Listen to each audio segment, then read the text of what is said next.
So what I talk about in my lifestyle change program is the 6 steps, which are food, drink, exercise, activity, sleep, and stress. And they're underpinned by a foundation of joy, because we have to love what we're doing. That's the way to get people to make changes to their lifestyle in the long term and to get long-term results.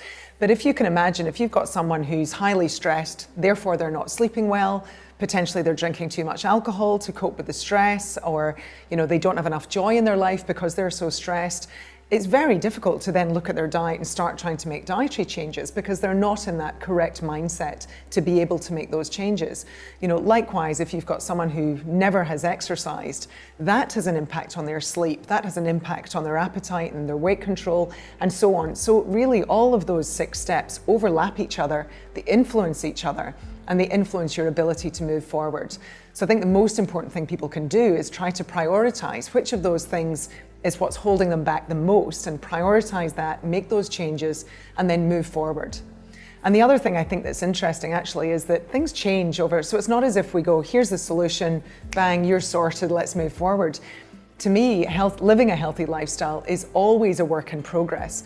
I see it a bit like a graphic equalizer where I have those 6 little buttons, and for all of us, me included, at different points in my life, I think, oh, hang on, something's a bit out of whack. What do I need to change here? So it might be stress at one point, it might be sleep at another point, it might be your diet or the exercise slips, and constant adjusting and balancing of all those factors is where you then get the best results.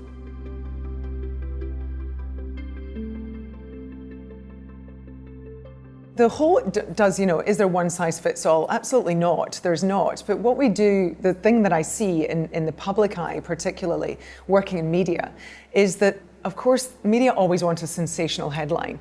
So sensational headlines make the news, that's what's reported, that's what gets put out. Extreme programs and approaches where they say it's not your fault, we've got the answer, always are going to be the things that get the attention.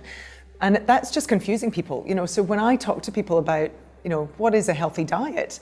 Most people tell me they're utterly confused now. They don't know what to do anymore, and that's a problem for lifestyle medicine. But when we actually look at the research, although there's not one size fits all, or one diet that fits all, or one exercise regime that fits all, we do have some key foundations. We do understand what the basic principles are. So if we could get those strong messages across, actually we'd make an enormous change to the health of Australians and people all around the world.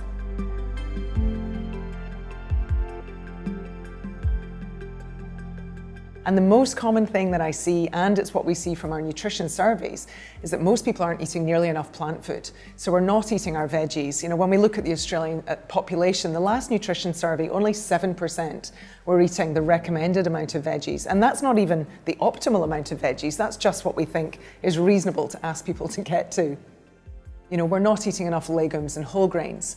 We're blaming carbs, yet we're not looking at the quality of the carbs. People aren't eating enough nuts, yet we know simple moves like having a handful of nuts every day can reduce your risk of having heart disease by up to 50%. That's an extraordinary figure. So it's those really simple diet changes that I think if we could just get some really nice, easy messages out to people with simple changes, not extreme dietary approaches, we'd actually make some big moves forward in terms of health of the nation.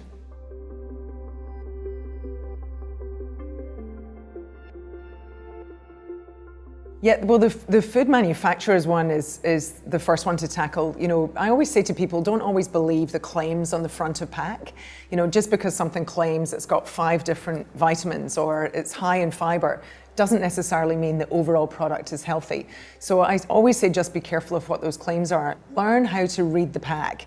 And the best thing to do is go to the ingredients list. Before you even look at grams of this or that or whatever, simply look at the ingredients list. And if it's a list of foods that you recognize and you think, I could buy all those ingredients and potentially make this product myself at home, then it's probably a fairly good product. Obviously, you then have to look at the quality of those ingredients. If sugar or some is right up at the front of the ingredients list, this is a product that's high in sugar. So if you get savvy and you learn how to read those ingredients lists, you can tell a lot about the product. And then of course you can look at the nutrition panel and understand a bit more about how energy dense it is, how much does it really deliver some protein, what is the fiber count, and there's some little cutoffs that can be useful to help people with reading nutrition panels. But really I say read the ingredients list, it tells you so much. When it comes to where you get your nutrition and your health and your exercise and all your lifestyle medicine, basically information, look at who's delivering the information. Remember that anybody can write a book and publish a book. Anyone can write a blog. Anyone can be interviewed for a news article, for a documentary, whatever. Look at the credentials of those people and think about it. You know, I often say to people, would you research on the internet how to plumb in a toilet in your house? Or would you ring a plumber?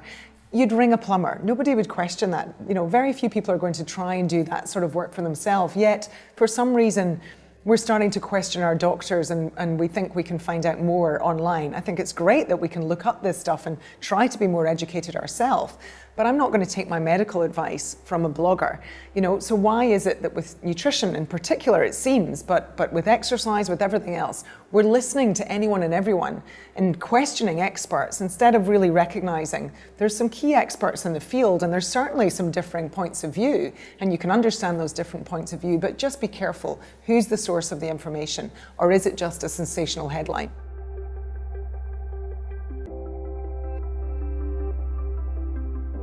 Well, perhaps that depends on how we define exercise. I think you can certainly be healthy and live a long life with being very active without, so it's important for people to understand exercise doesn't have to mean going down to the gym wearing Lycra and jumping around in an aerobics class or lifting weights. There's a whole load of different ways to be active. What I certainly think is that it's very difficult to have and very unusual to have a very healthy life and your healthiest life if you're extremely sedentary.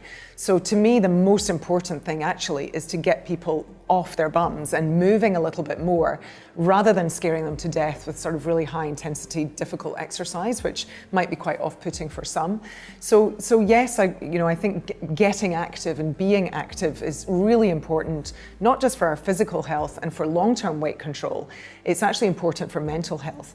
So simply getting people to move more is really a first step.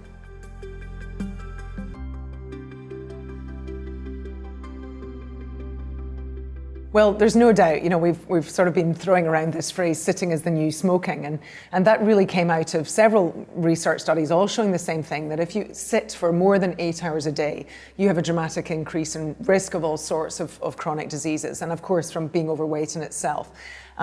So it's not going to be a solution to your weight. If you're carrying too much excess weight, simply standing a bit more in the day is not going to be enough to make a difference. But we do know that it makes a huge difference to long-term health. So I think that's what's difficult about this message to get across. What the research also showed was that even if you go to the gym 3 times a week, you don't completely negate. You're still better off than the people who do nothing, but you're not as good as the people who break up that sitting time and who sit less.